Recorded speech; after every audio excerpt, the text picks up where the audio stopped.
open by saying a few words myself. I'm the editor, co-editor and co-founder of the American Prospect magazine.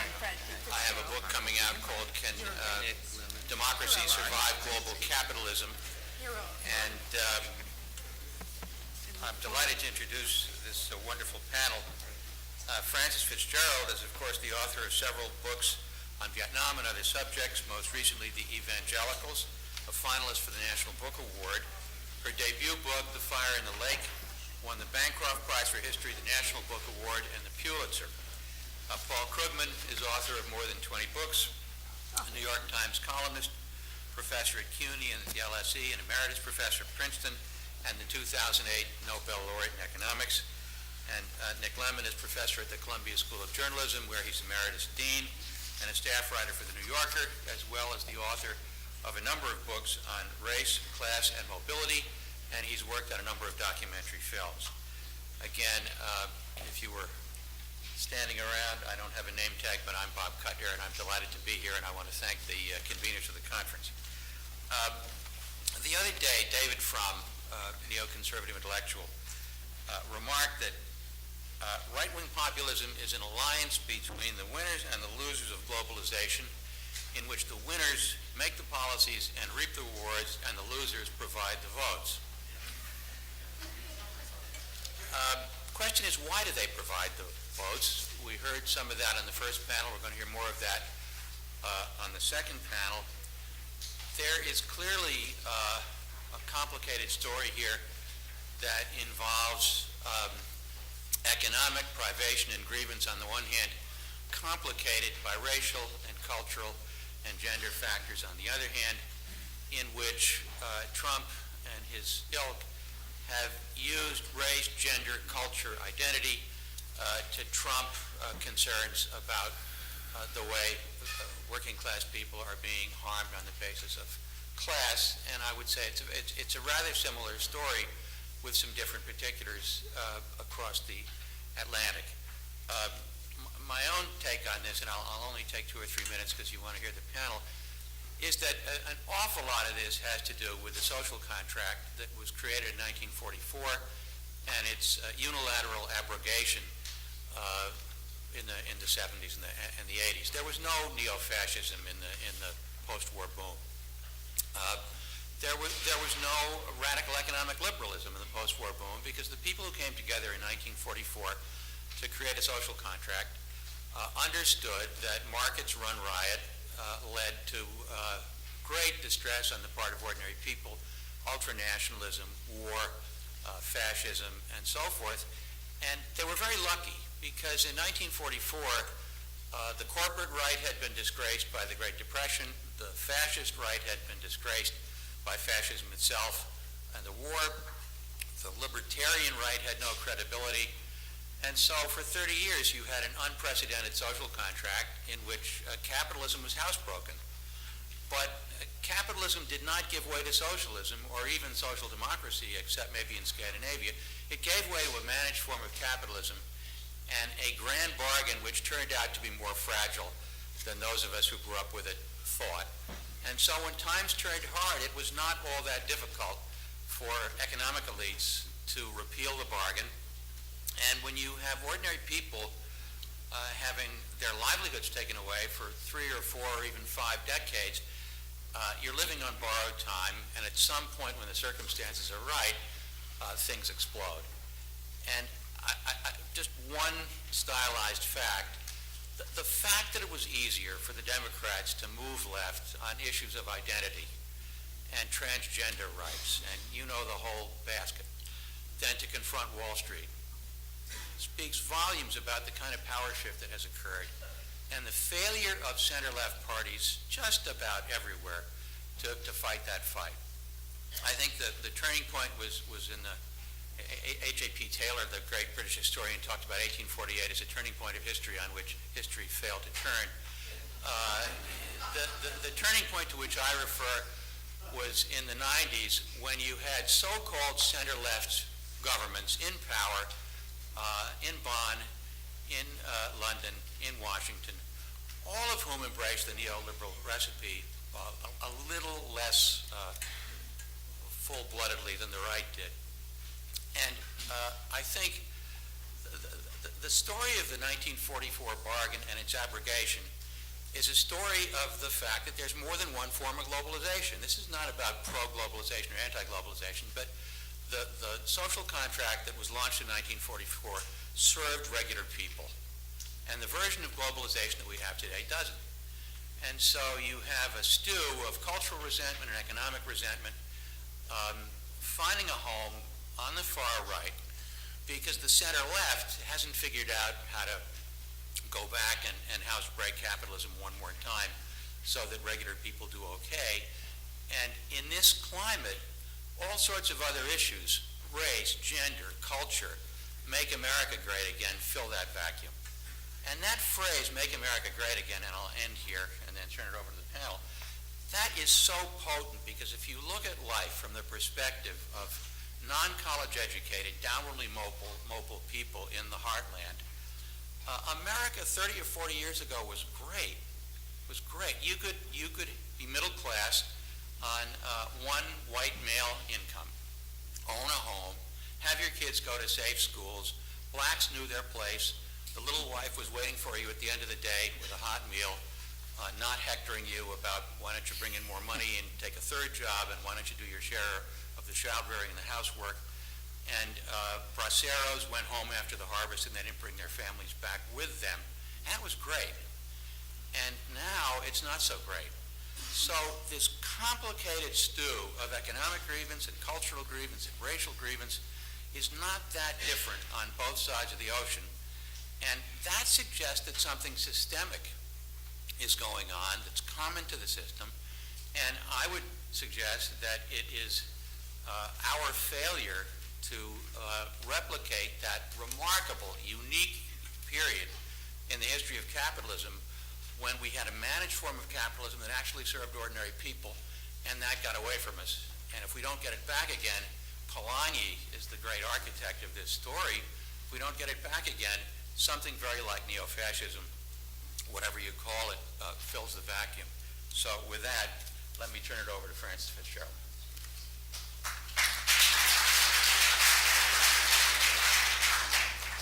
Thank you very much.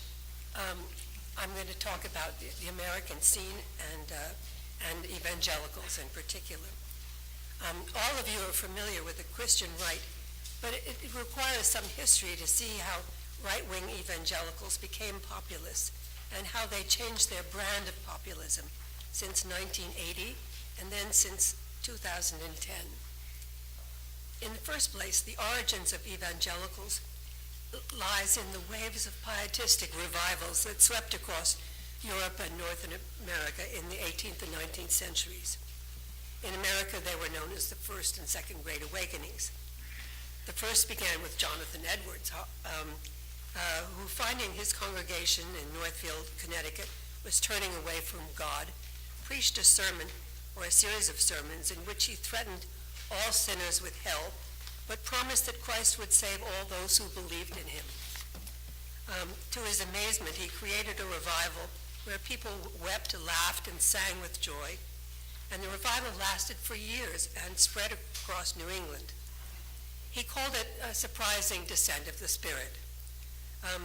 But a more secular explanation is that Puritan society, with its patriarchal families and hierarchical order, was breaking apart with the move west, the enrichment of merchants and the development of large farming.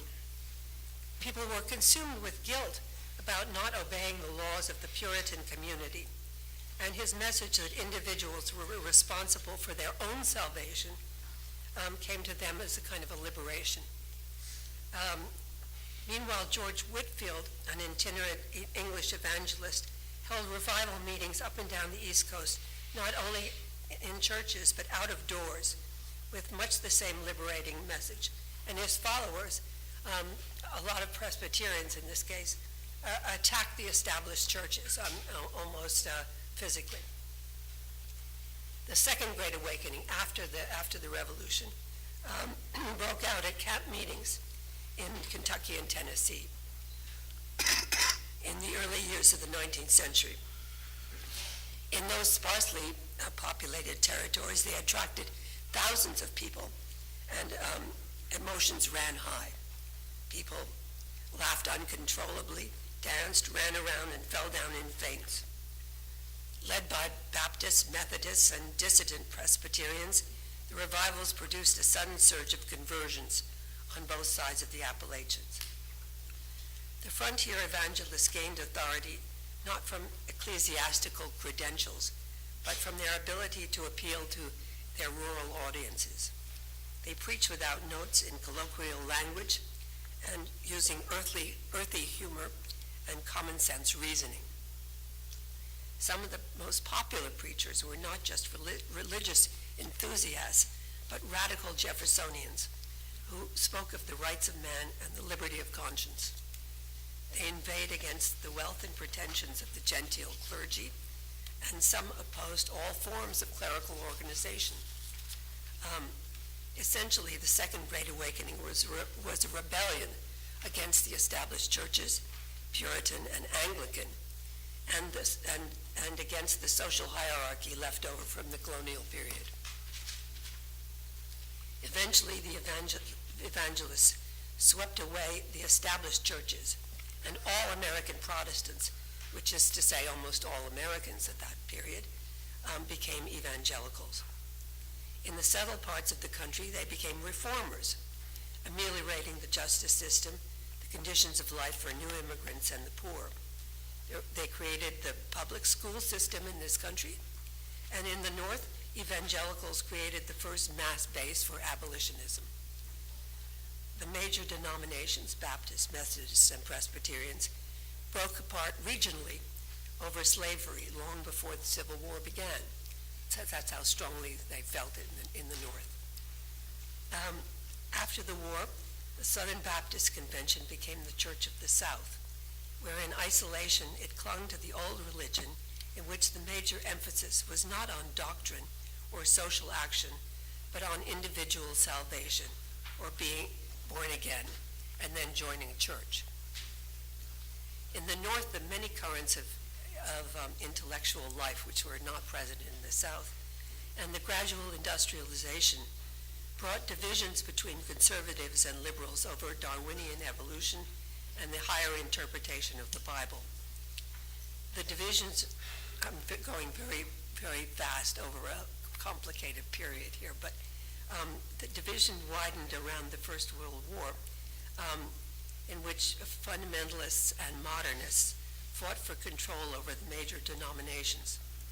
The fundamentalists lost, and separating themselves from the denominations seemed to disappear, except for those infamous figures such as Gerald L.K. Smith, who voiced approval for Nazism. At the same time, other fundamentalist pastors were quietly building up their own network of churches by attracting rural people for the first time, and workers who were experiencing the culture shock of moving into the modernizing cities. Fundamentalists cut themselves off from others with tight moral strictures, and nobody really knew how many there were, or even as a percentage of anything, until after World War II, when Billy Graham, who was then a fundamentalist, attracted enormous crowds to his revivals.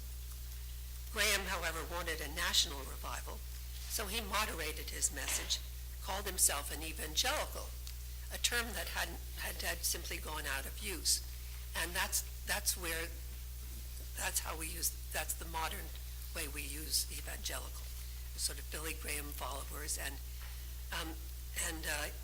the people he attracted who were religious conservatives of all denominations. Evangelical became the name of all conservative Protestants who believed in, or most of them did, in an inerrant Bible and the coming of Armageddon that would destroy the heathen and begin the millennial reign of Christ on earth. Well, Graham, far from being a populist, became friends of rich oil men and politicians, and particularly Richard Nixon. He voted Republican, but never tried to create a political organization. Finally, Nixon's downfall at Watergate drove Graham out of the political scene and in fact into much more liberal stances that no one recorded because no one was listening to him at that point. Well, and that was in the 70s, but at the same time, other things were happening. Evangelicals were furious and frightened by the social disruptions of the 1960s. The protests against the Vietnam War, feminism and gay rights. Their reaction began with grassroots protests against the new textbooks, sex education in the schools, pornography, gay rights, and all else that they considered would destroy the traditional family with its male headship. Jerry Falwell, a fundamentalist, accused secular humanism of bringing the country down. He called for a major military buildup and the restoration of a free market, and finally, in the end, for the reversal of Roe v. Wade. Recruited by a group of Washington operatives, he began the moral majority in 1980 to elect conservatives, and he was joined by many other televangelists and many popular Southern Baptist preachers. In 1980, as you know, Ronald Reagan defeated the Southern Baptist Jimmy Carter, whom many Southerners had voted for in 1976. And later, in the 1980s, the South went Republican, led by Southern Baptist preachers. And they did so because of the civil rights movement Johnson put into law, and all the other disruptions of the 60s, including the new power of the federal government over the states. Reagan, interestingly enough, did very little for what had become known as the Christian right, but he gave many sympathetic speeches, and one speech from him about the evils of abortion or the need for school prayer did much more than Falwell ever could for the cause, and Falwell knew that well, so he supported him closely. Well, after that, Christian right organizations proliferated around the country, again at the grassroots level, and so they really weren't seen by many people until Falwell's successor, Pat Robertson, with the help of Ralph Reed, created a powerful and well-organized network of such organizations and took control of the Republican Party in many states and partial control in others. Finally, no Republican president could afford to overlook them. George W. Bush, himself an evangelical, became their favorite, particularly after 9/11, and they supported him on the Iraq War for longer than any other group. Yet after his second election, a progressive wing began to emerge among evangelicals,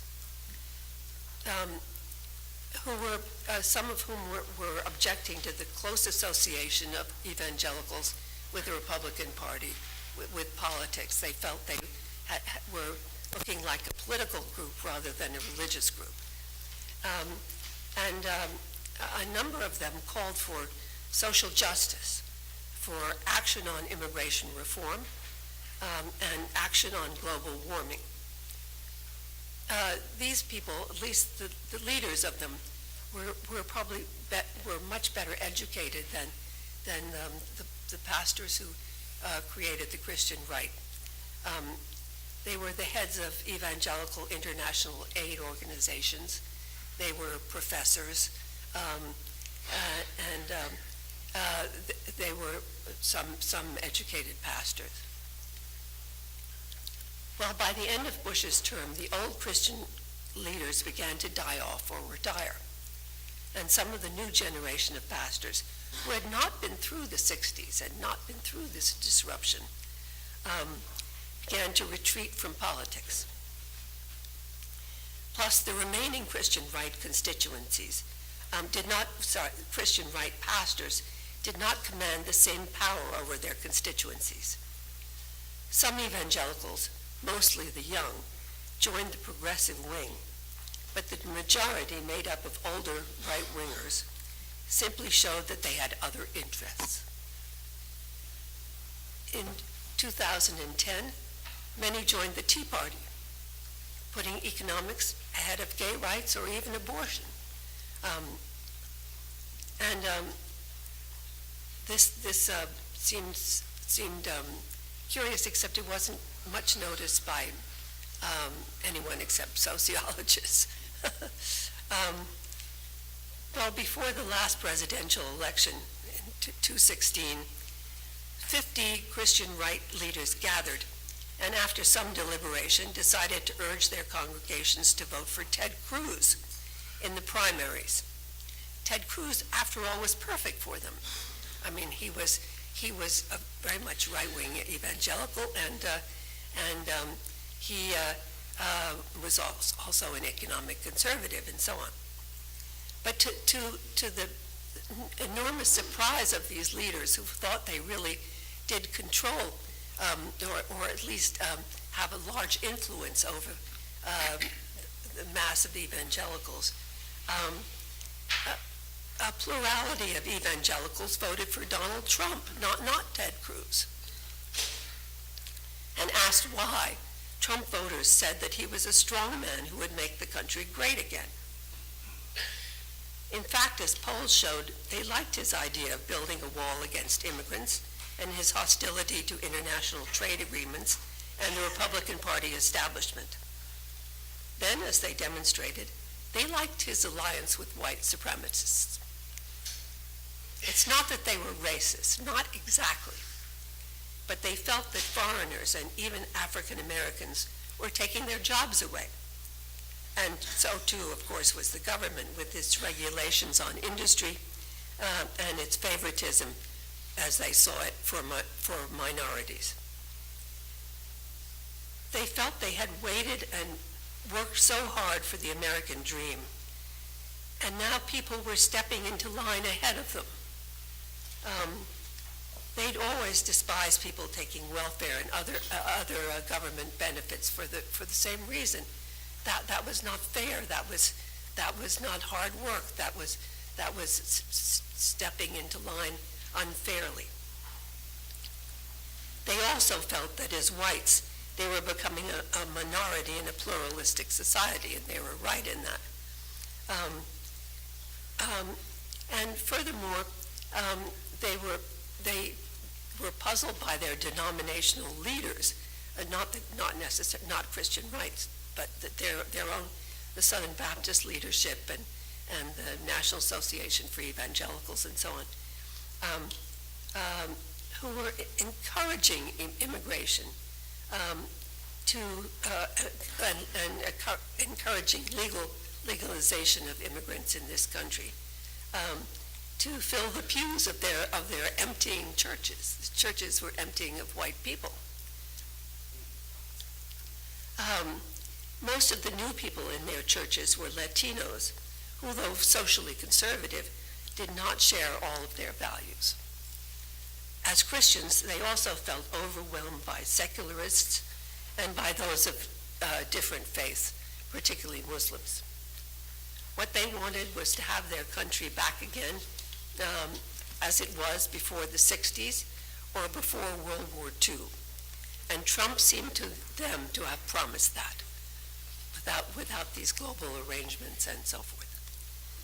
In a sense, their desires were not so far from those of the old Christian right, whose main emotion, if not anger, was nostalgia. Thank you. Excellent. Thank you.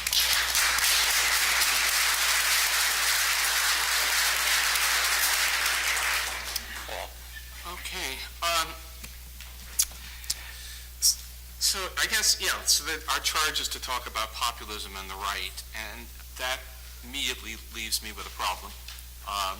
Because if we're talking about what's happening in Washington now, if we're talking about the Trump administration and its policies, populism doesn't seem to be a very, very good description of what's happening.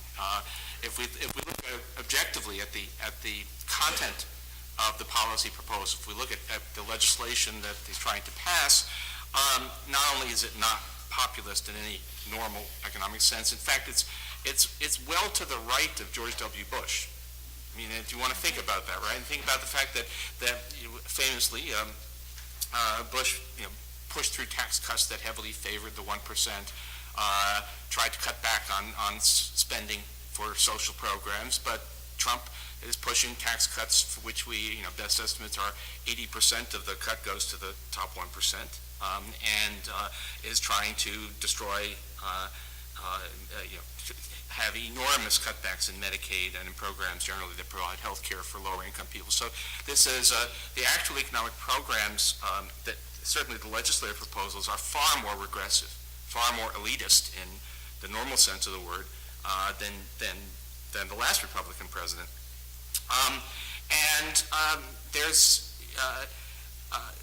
There were some things that were talked about, that Trump talked about during the campaign. We heard a lot about trade policy, but in fact, so far nothing on the China front, and on NAFTA maybe, but so far those have been really secondary. And has anybody heard anything about infrastructure in the past 6 months? I mean, that just sort of disappeared completely down the memory hole. So all of the supposedly populist elements of the economic agenda went away. Now, of course, they won't admit that, and there is an innovation. Under Bush, you had programs, you had tax proposals in particular that were very heavily tilted towards high incomes, but they never admitted that. And they always claimed to be doing middle class stuff.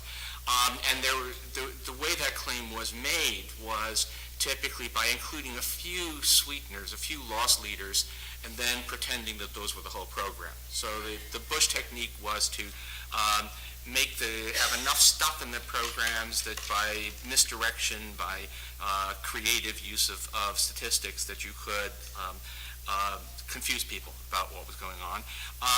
We've had a major innovation on that front, which is now it's just outright lies, and you just complete lies. And it turns out that so far, actually, we don't know how that works. Public opinion does not actually seem to be overwhelmingly persuaded.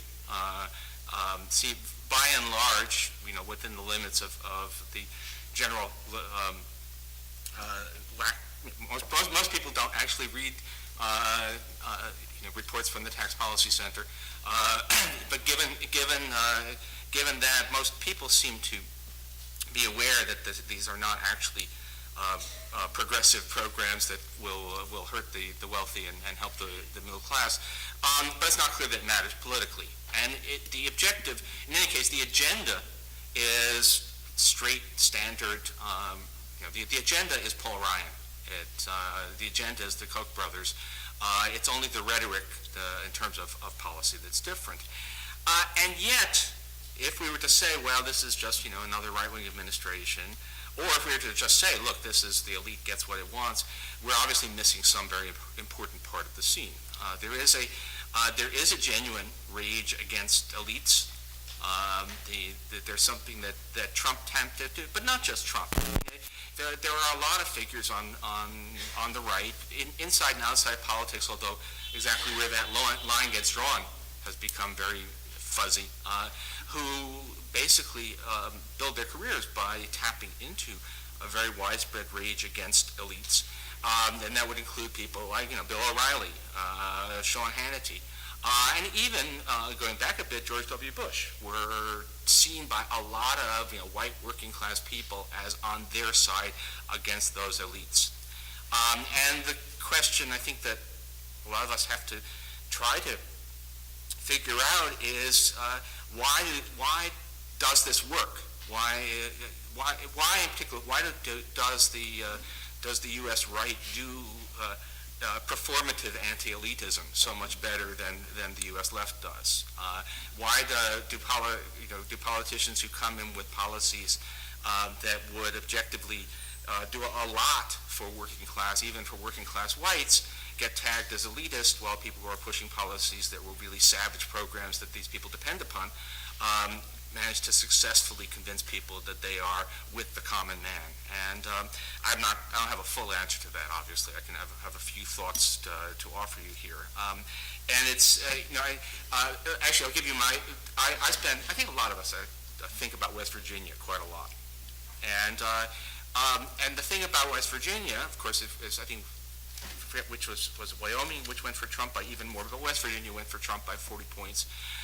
And yet that's an economy which is, without Medicaid and Medicare, it would be absolute devastation. A large part of the population is on food stamps. It basically is kept afloat by social democratic programs. And it's even the jobs. People worry they want coal jobs back, but there haven't been very many coal jobs in West Virginia. They didn't disappear under Obama. They disappeared over many decades, but the big plunge came in the 80s under Reagan. It wasn't environmental policies or anything like that. It was basically strip mining in the West and mountaintop removal. So once you're getting at the coal by just blowing the tops off mountains, you don't employ very many miners. And so at this point, only a handful, relatively speaking, of people in West Virginia are employed in coal mining, whereas 15% of the workforce is employed in health and social assistance. And who do you think pays for that? Where do those jobs actually come from? And yet, the people of that state overwhelmingly believe that liberals are elitists and they need to vote against them. So why does all that happen? So part of it, race is obviously critical in all of this. Nothing about American politics, nothing about anything we do makes sense without the racial element. What you might want to ask yourself is, why is one party so much better than the other at exploiting racial animosity? And that wasn't obviously always the case. It was the case. The New Deal coalition was this coalition which relied on Southern Democrats who favored populist economic policies for white people, basically, while maintaining the discrimination against blacks. And but we lost that. And on the other hand, in fact, the Republican Party, up until Trump, I think you could actually say that the amount of explicit racism involved in the policies, the actual delivery of discriminatory policies, was not that big. That it managed to talk a really good game of being, in code words, but of being anti-black, but really just being anti-people of low incomes of all, regardless of race. And so there was something. Now I think. And so I tried to take political scientists seriously now. Rare economist. I tried not to be a total imperialist here.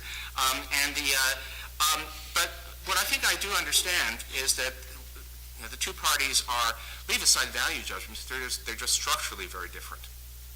That the Republican Party is a hierarchical, has been monolithic, and if you look at actual Trump policies, as opposed to his not being their kind of guy, in many ways still is monolithic, and whereas the Democratic Party is a loose coalition of interest groups, which means that the Republicans do hypocrisy better.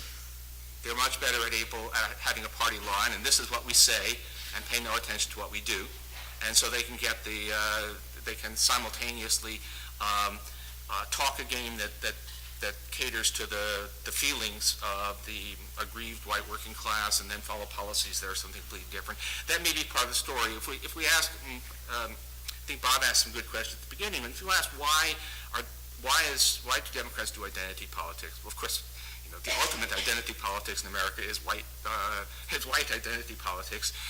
Why can't the Democrats at least get quiet on the other kinds of identity politics that matter a lot to many people who should vote Democratic? In any case, for objective reasons. So why can't we just be quiet about women's rights? Why can't we be quiet about discrimination and objectively follow policies that would be very beneficial? The answer is, well, that Democrats are not that kind of party. Who's going to enforce that gag rule? There is no controlling center. It is in fact this loose coalition. That would be my take on that, I guess. I think that and you cannot, and in fact, it's probably not even a practical political policy for Democrats to say, let's cool it on the identity politics. If you want to think about what's going to happen in Virginia, in the we're a week away now, that's going to hinge critically on the ability actually to mobilize some of those identities. Basically, our African American and Hispanic voters are going to turn out in sufficient numbers in that governor's race. So the identity, to say, maybe at the national level, you can still argue that the identity politics is a negative, but that's not at all clear even there.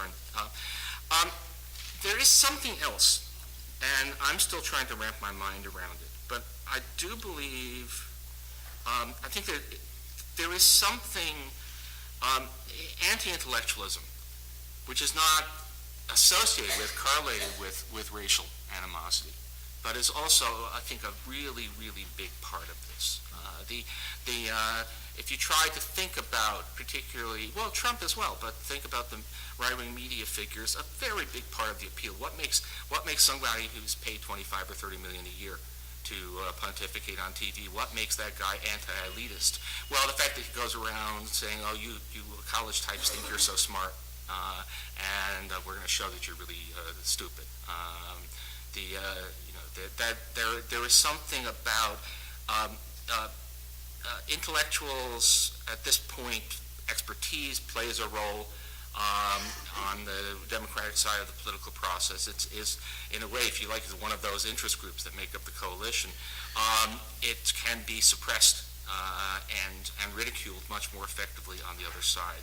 The anti-intellectualism is really there. You can see I bet that many people have seen this recent Pew polling on political typology of America, which is interesting on many dimensions, but one of the things that's really clear is that at this point, the Republican base, the several groups that really make up the core of the Republican base, are positively hostile to colleges and universities. They regard colleges and universities not, should they be more open, but are they a negative or a positive force in America? And by large majorities say they're a negative force.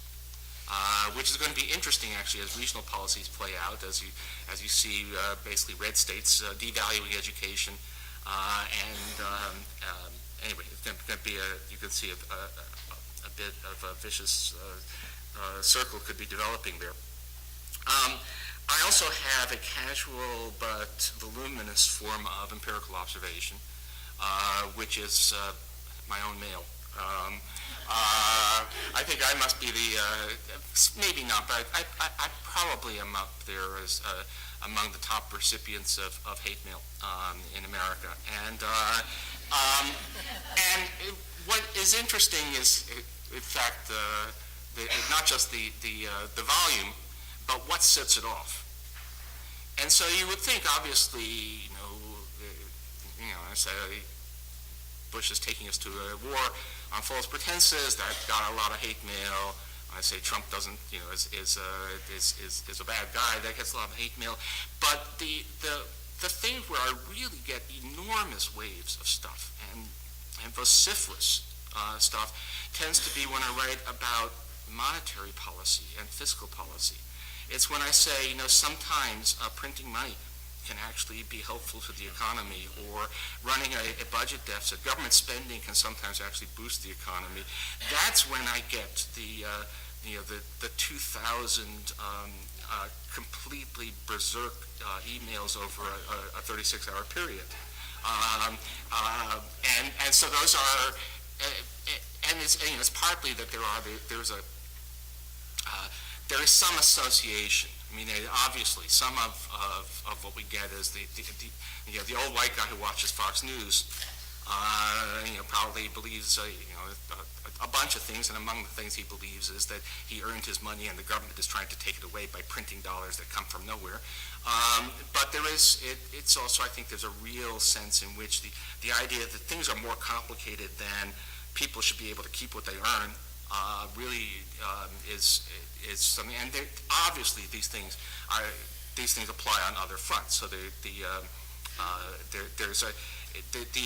if you want to understand why rejection of climate change is so central now to the modern Republican Party. Partly, you want to talk about who's funding it, but also the idea that there are these scientists who think that they know something, and hey, but it's cold today. That actually gets a lot of people's backs really up. Now, what do you do about all of that? And that's where I am much less hopeful. Obviously, well, no, I would say you would think that if we can, in fact, deliver better economic results for working people, that would help. I have to say, looking internationally, I'm not as reassured about that as I should be, right? Think about Germany, which still has a much stronger social contract than we actually did at our peak in the post-war boom. And yet, Alternative for Deutschland got themselves a lot of votes. Look at Austria, which even better than Germany has managed to weather recent economic storms with minimal harm and maintains a welfare state, a social safety net that is beyond the wildest dreams of anybody in this room. And yet, the right wins. So there is something else going on there, and why it's resurging now might be no more than the fact that the memories of what fascism actually is like is receding, and it's ready to make a comeback. On that happy note.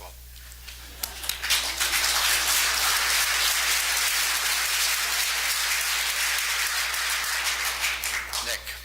Okay, well, I'm going to be more optimistic than most of the people speaking have been. I want to start with a bit of a plug. Some colleagues and I have started a book publishing company at Columbia called Columbia Global Reports. Pretty much 1 year ago today, we published this book, The Populist Explosion by John Judas, which is short, but I highly recommend it as a kind of overall theory about the rise of populism in both Europe and the United States.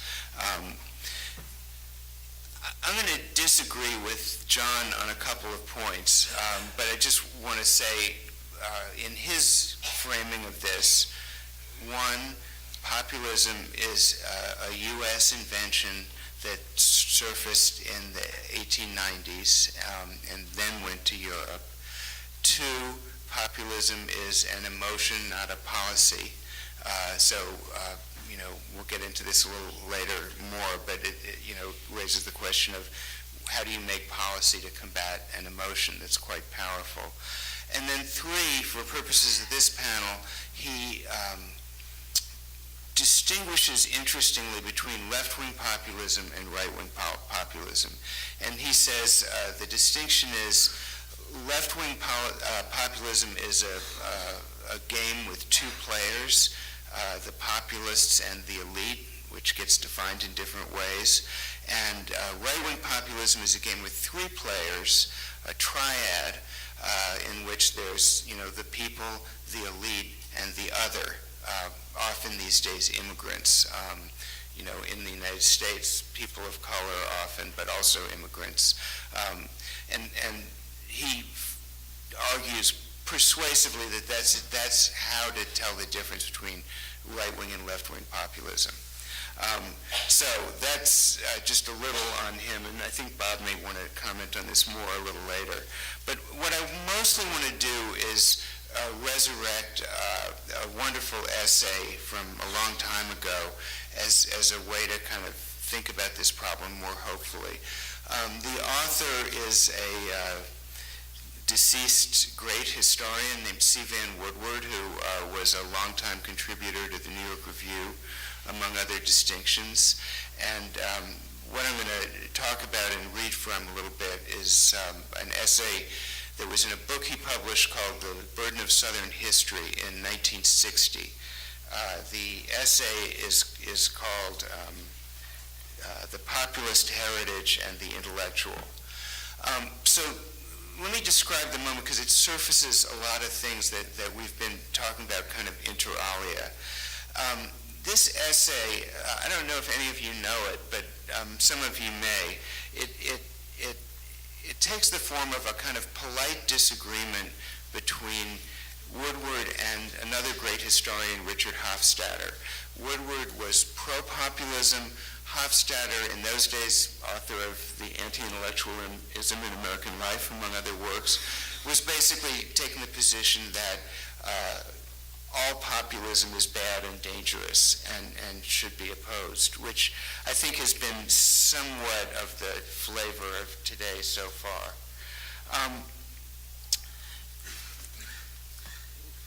Here's Woodward's argument. Woodward's argument, which is slightly different from Bob Kuttner's argument that I was just describing, is populism has always been around as a force in at least American society. He wasn't really talking about Europe. You see some of it in Thomas Jefferson. You see some of it in Andrew Jackson. I don't know if anybody's ever read Andrew Jackson's presidential message abolishing the Second Bank of the United States, but that's, pure elite bashing. And then, of course, in the actual Populist Party in the 1890s and afterward. But Woodward sees populism as a powerful and inevitable force that is neither clearly right nor left, and that could be essentially harnessed for good or for evil. So, for example, in this essay, he says, the New Deal was neo-populism. So what he's puzzling over is why in the 50s so many of his fellow intellectuals who were favorably disposed toward populism during the New Deal and Fair Deal eras suddenly began to regard it as a tremendous menace to American society. And much of the answer to that was McCarthyism, which was a even scarier, perhaps, than we have now, right-wing populist movement, although in some ways it wasn't a president, so it's less scary. So I want to read just one paragraph, just where Woodward is describing kind of the mood of his times. Few of the critics engaged in the reassessment of populism and the analysis of the new American right would perhaps go quite as far as Peter Viereck when he writes that beneath the same economic demands of the populists of 1880 to 1890 seethed a mania of xenophobia, Jew-baiting, intellectual baiting, and thought-controlling lynch spirit. Yet this far from exhausts the list of unhappy or repulsive aberrations of the American spirit that have been attributed to populism. Other aberrations are not pictured as a seething mania by any one critic, but by one or another, the populists are charged with some degree of responsibility for Anglophobia, Negrophobia, isolationism, imperialism, jingoism, paranoidal conspiracy hunting, anti-constitutionalism, anti-intellectualism, and the assault on the right of privacy, these among others. So I'm quoting that just to show you that the things that we're alarmed about today, particularly a group like this in the 1950s, was very alarmed about in the America at the time. I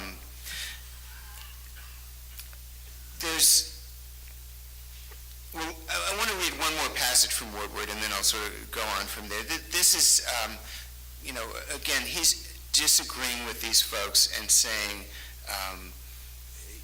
populism can be turned to good purposes and cannot be just made to go away and should be engaged with by liberals rather than walled off and regarded as a terminal threat. So I'm going to read the end of Woodward's essay, which is a quite eloquent but measured statement of this point by somebody who is not himself a populist. And by the way, in the 1950s environment he was writing in, his opponents, people like Daniel Bell and Seymour Martin Lipset and Hofstadter, were actually much less aware in their writings of racism than Woodward as a Southerner was, who was, very early and good on understanding the racial element of populism, but always insisting that racial populism could be turned and become economic populism. If anybody's read Martin Luther King's great speech on the Alabama state capitol steps in 1965, he quotes C. Van Woodward as saying, politics is all about race in the South now, but it doesn't have to be. It can be about economics. So here's the end of his essay.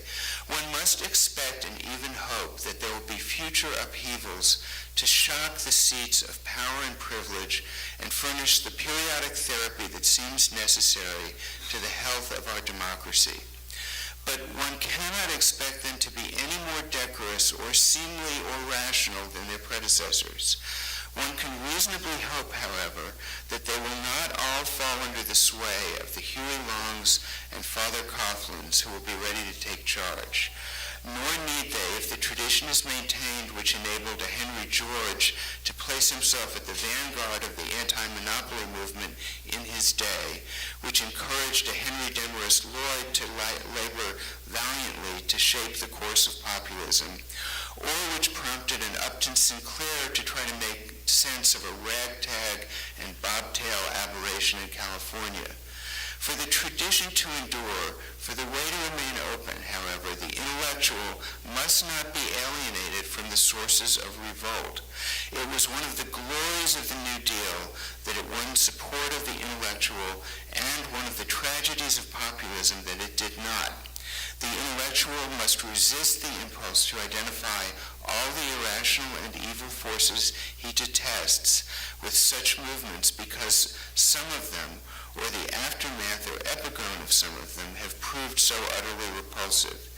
He will learn all he can from the new criticism about the irrational and illiberal side of populism and other reform movements, but he cannot afford to repudiate the heritage.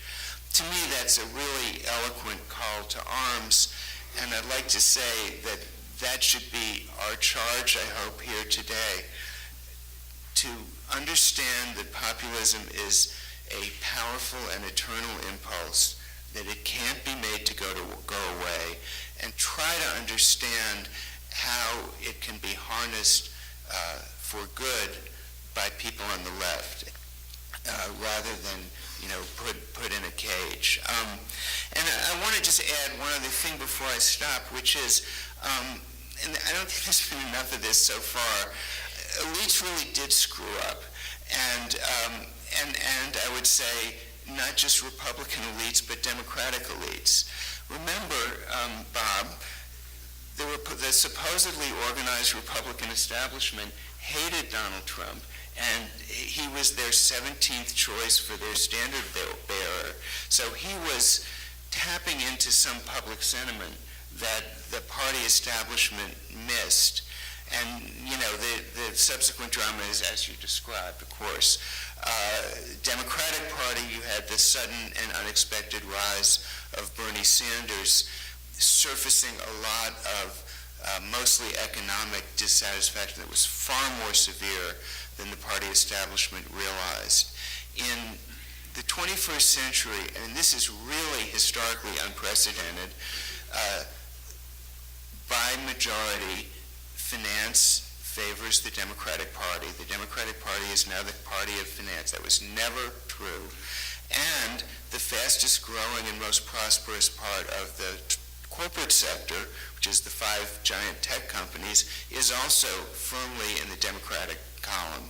And it's hard, the Democrats are, as you said, a coalition of interest groups, and it's hard to fuse those two interest groups, which are so bedrock and important to the Democratic Party, with the interests of the dispossessed.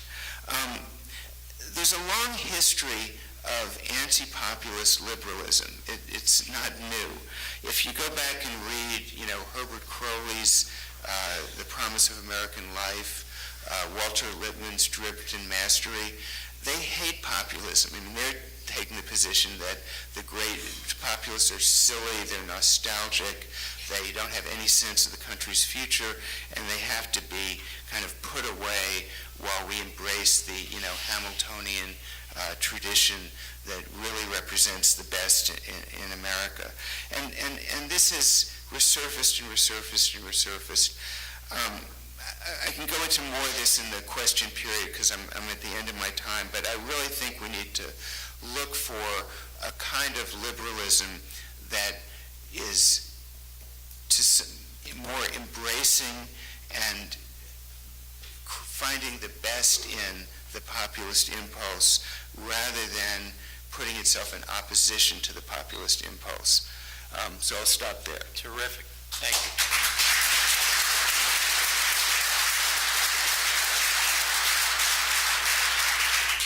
Why don't we go directly to questions, and then panelists can have a chance to respond.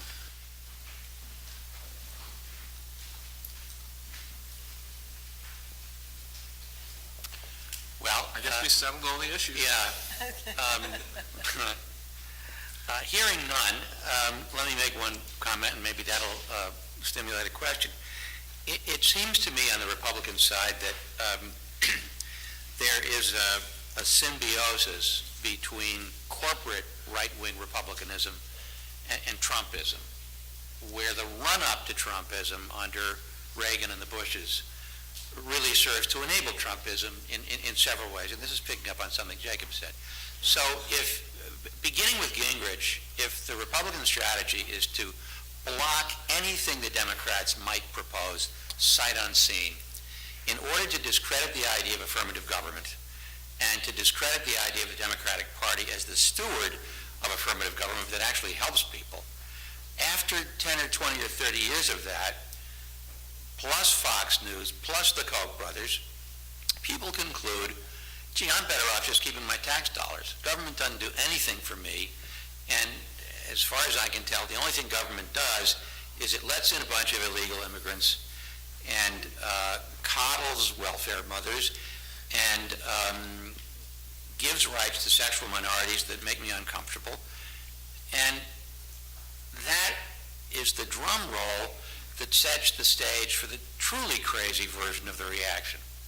Is that, I mean, I think the schism, the alleged schism between the Jeff Flakes and the Corkers and the so-called mainstream Republicans and the far-right populists, the white nationalists, one can overstate that. There's a kind of good cop, bad cop thing going on here, I think. What do you think? Just to repeat myself, you have to, I think it's a little too cut and dry the way you're describing it, because that, first of all, the corporate America is divided now. It's not all Republican as it used to be. The energy sector is heavily Republican. The tech sector is heavily Democratic, for example. But also, you know, these guys didn't want Trump. They've come to some kind of weird peace with him where he thinks all I really wanted was to be the ultimate celebrity, so I don't really care what the policies are, maybe. And they think we can kind of use him as a person to create a constituency and then not pay attention to what's happening in policy. I don't really know, but it's just, it's not as if the corporate interests got together and selected Donald Trump as the guy who could make their dreams come true. No, but they're perfectly happy to work with him on deregulation, on tax cuts, on the rest of their. Yeah, I mean, I don't even know if he works. If working with Trump is a descriptive term, but. Yeah, I think a couple of things. One is, yeah, I mean, they created this monster. I mean, for a very long time, you had the Republican Party fully answering to corporate interests, and cheerfully using the mobilization of all of the emotions that produced Trump. I mean, but there is some sense in which they have perhaps lost control. I'd say it might even be David Frum who said that we used to think that Fox News worked for us. Now it turns out we work for Fox News, right? That and the thing is, and at some level, corporate America, they do want some things from government. They want trade deals. They want functioning infrastructure. They're not happy and with some of what's going on. And I think in some ways the places to watch are going to be things like NAFTA, because there is a situation where actually, we already saw one example of major conflict. The whole business with the cost-sharing reduction subsidies on Obamacare. The law requires that insurance companies provide very low co-payments to people with low income, and then the law doesn't require but makes it possible for the federal government to compensate them, and Trump unilaterally canceled it, and insurance companies' stock plunged. This was taking a major industry and hurting it out of his, his personal spite and frustration. And so there was a real conflict between a pretty major, very powerful corporate sector and Trump. NAFTA is the next test, where until the CSR thing, I thought that NAFTA was going to be, they'd change something minor and call it a victory, because corporate America is now so enmeshed with there is no U.S. manufacturing sector, there is no Mexican manufacturing sector. It's an enmeshed thing, and I thought there was just too much money riding on the continuation of this, but now I'm not sure. Maybe it's out of control. So if we want to say that corporate America created the conditions for Trump, yes. Is he fully their agent? That remains to be seen. Same question, Frankie, about the evangelicals. You can sort of see the evangelicals cutting Reagan slack. You can sort of see the evangelicals cutting the Bushes slack. But this guy's not remotely plausible as a religious person. That's to understate it. What's that alliance all about? Well, I think it's really about their feelings about cultural alienation.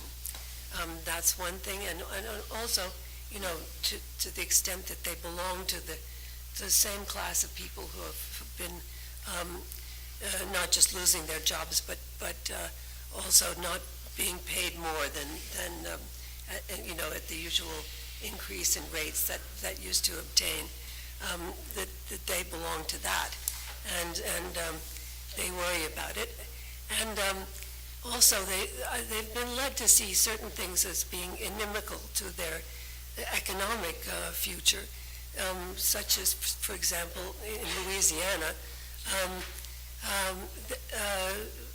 the Trump voters will all support the oil industries, in spite of the fact that they're completely polluting their own counties, and in fact destroying Louisiana bit by bit because the shore is receding. They've lost a Delaware so far in the shore. And there was a sociologist who did a study of this, and what she called the great paradox, which people who really cared about hunting and fishing in their land and staying on their land and so on were willing to put up with these unregulated corporations that would simply dump poison into their rivers. And the answer was, I think, sort of, first of all, they've never really learned to dislike corporations. I mean, this is part of the Southern ethos. And they've always disliked government. Again, part of the Southern ethos. And then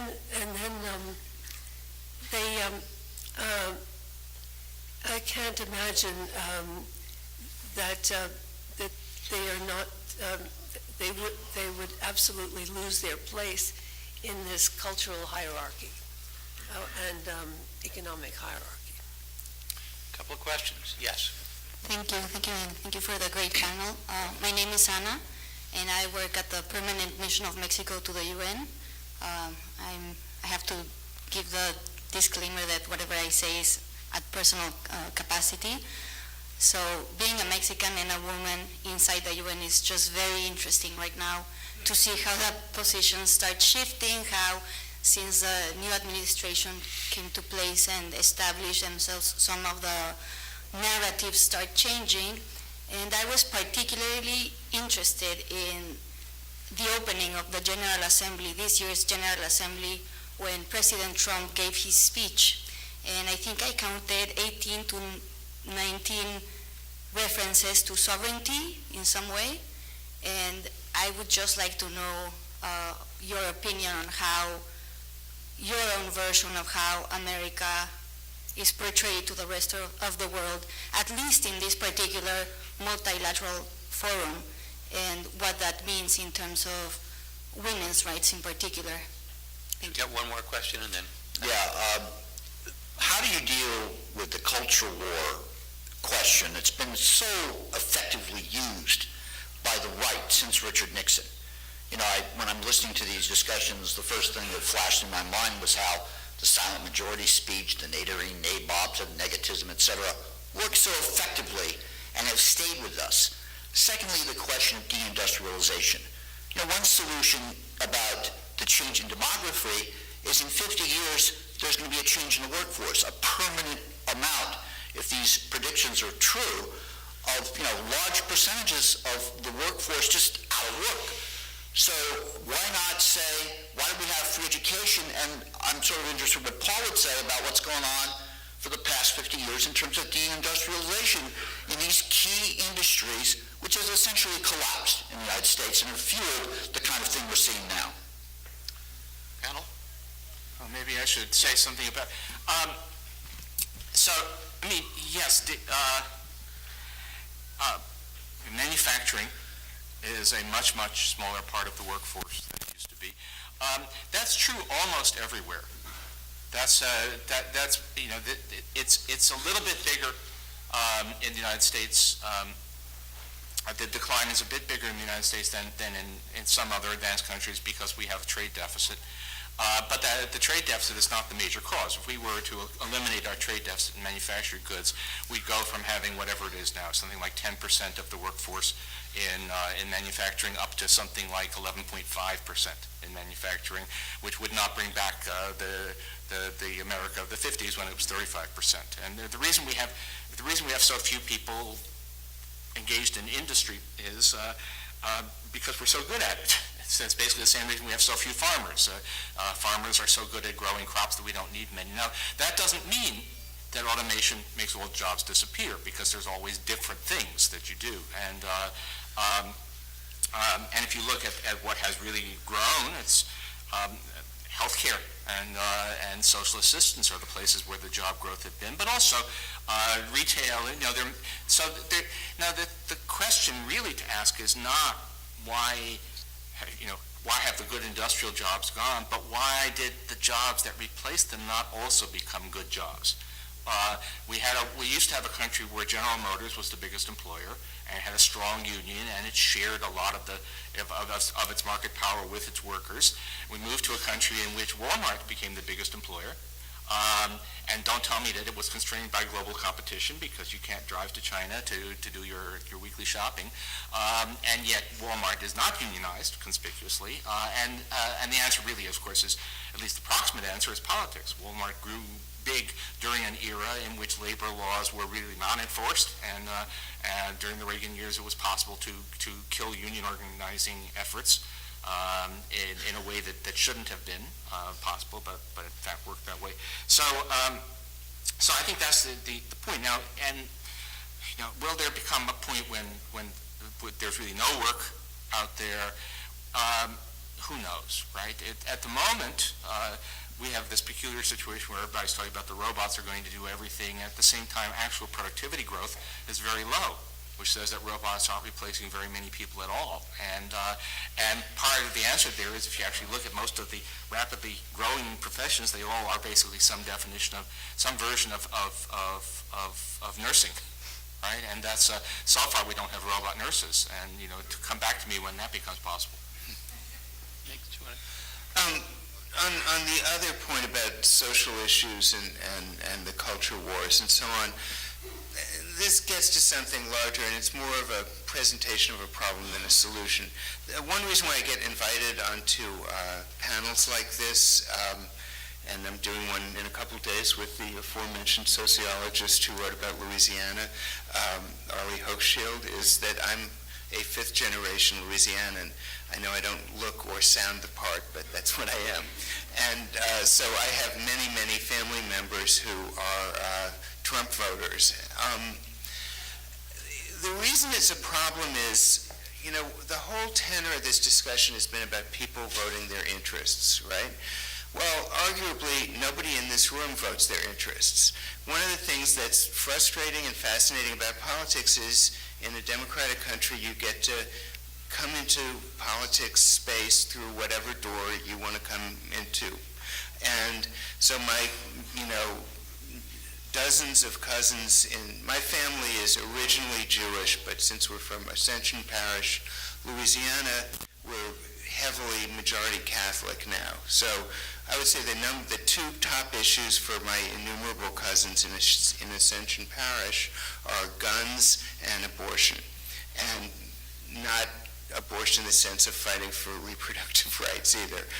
The reason I have so many cousins is that everybody's got 9 and 10 kids in their family. So, you've got to go to people where they live to some extent in politics, and some of these issues, like abortion, there just isn't all that much middle ground, maybe. And so, you can't really win, but Democrats try to attract voters to their side through cultural appeals as well. So it's not only the Republicans who do that. And some of the issues, you have to kind of get a feel for how politics appears to people where they live. I'm echoing Richard's Sennett here.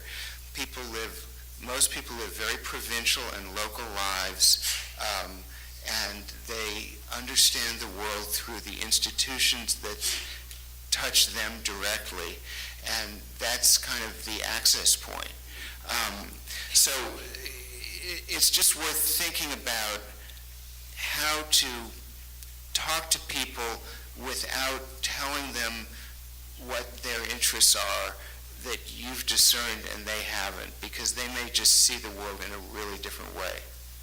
And I think that one of those different ways is that manufacturing jobs generally are seen as manly, and it's the man's honor that is being destroyed by saying, okay, you don't have a job here. We eliminated that, but you can always train to be a nurse, and that really is not very satisfactory to a lot of people, culturally speaking.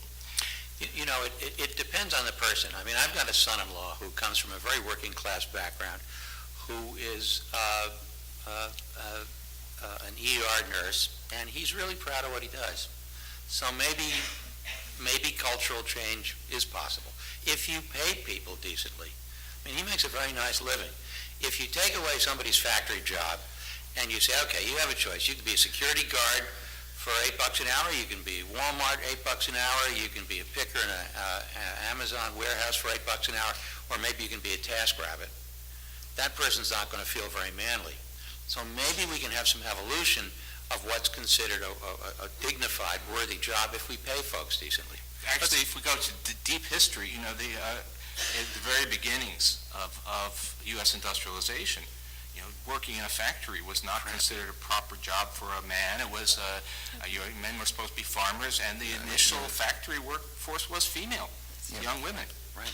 And just one thing on that, to disagree with Paul slightly, I mean, Germany has decided, even though it's every bit as productive as we are and has just as many robots, that keeping a manufacturing industry in Germany, even though it's never going to employ as many workers as it used to, is just a good thing to do. So Germany has a kind of soft industrial policy of the sort that has gone against the ruling American ideology.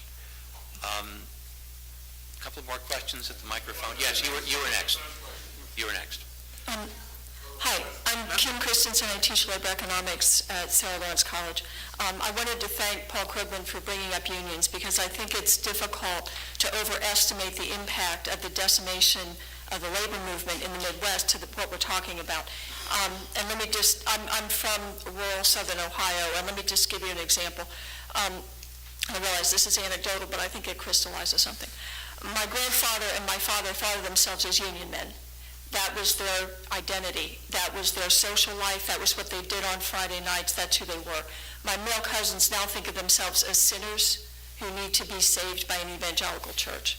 And the politics that come out of being a union man, where my father and grandfather learned anti-racism, for example, learned to be solid Democrats, versus the politics that my cousins are getting in the evangelical church are just black and white is one way to say it.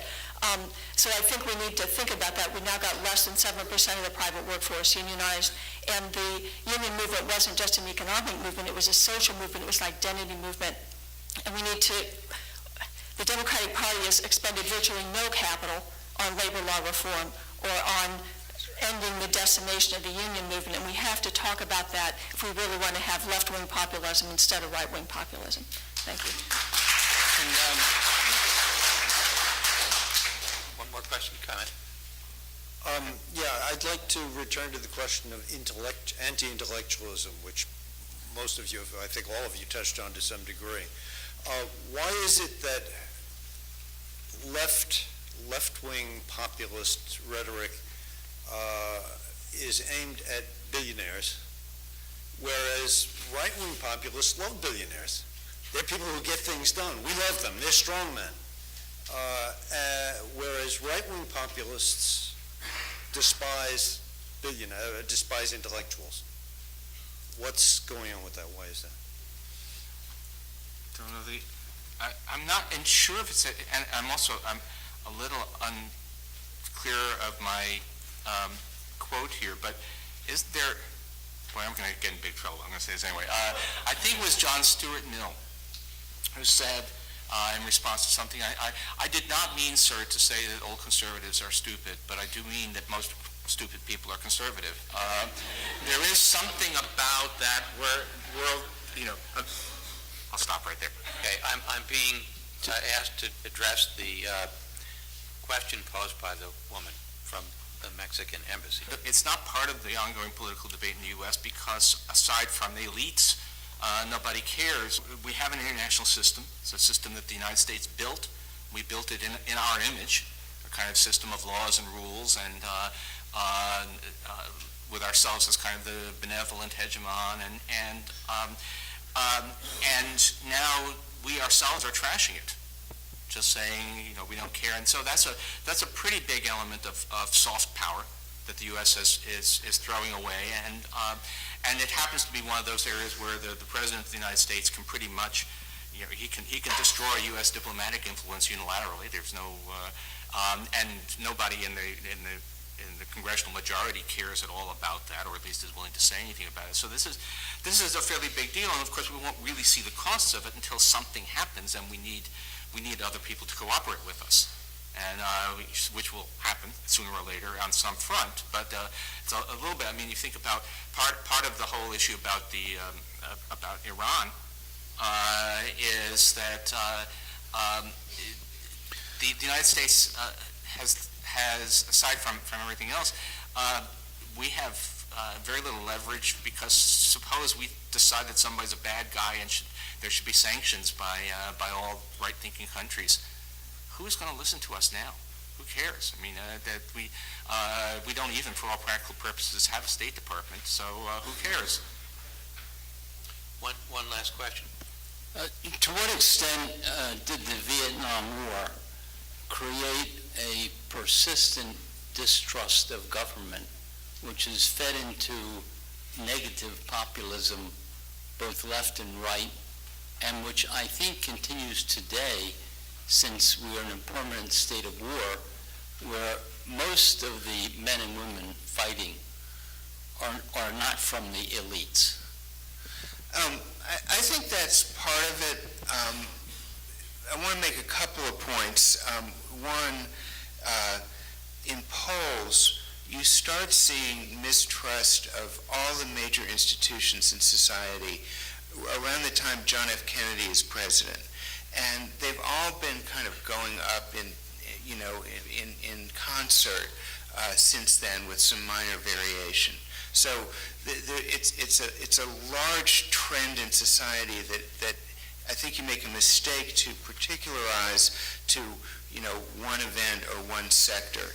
And in my view, this is a book I'm finishing now, and this is sort of a teaser because I can't get into it, and it goes back to Richard Sennett, is that the construct of our society, the idea went from an institution-based society, and labor unions are an important example of the set of institutions, so is government agencies, to a more sort of transaction-based or market-based vision of a good society, which said if we de-emphasize the power of institutions and move away from an institutional bargaining construct for how to create a good society, it'll be better for everybody. And part of what we're seeing now is that grand shift producing one of the periodic populist reactions. I also want to say that one of the odd things is that conservatives, until recently, hated government, disrespected all institutions, except the military.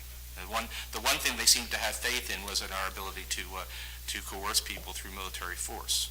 Now that may not last, and there's actually, I think there's some very interesting. I think there's some building distrust on that front too. Military Times just had a poll which I thought was really, really interesting. Enlisted men slightly favor Trump, small margin. The officer class in the United States is 30% approval, 55% disapproval. U.S. military officers disapprove of Trump more than the general public does. It's interesting. The question that seems to be going forward is which party is going to be more dysfunctional going into 2018 and 2020. I mean, you can paint a whole picture of how dysfunctional the Republican Party is. You can point an equally pessimistic picture of how dysfunctional the Democratic Party is because of all the recriminations over last time and who's positioning himself or herself for next time. And I guess the good news is that after a year after Trump was elected, thanks to separation of powers in part, American democracy sort of seems to be holding.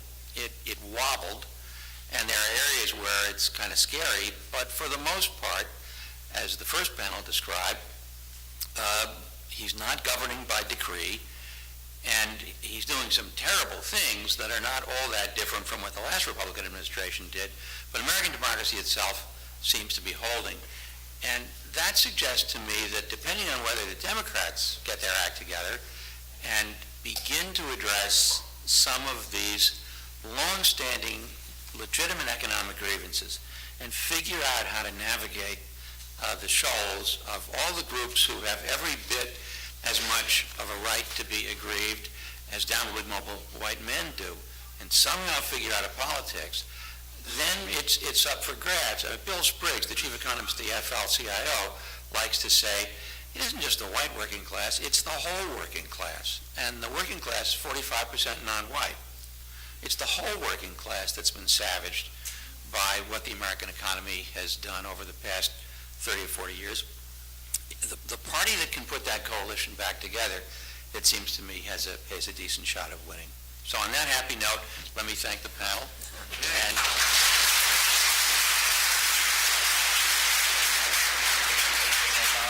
what happens when he fires Mueller next week?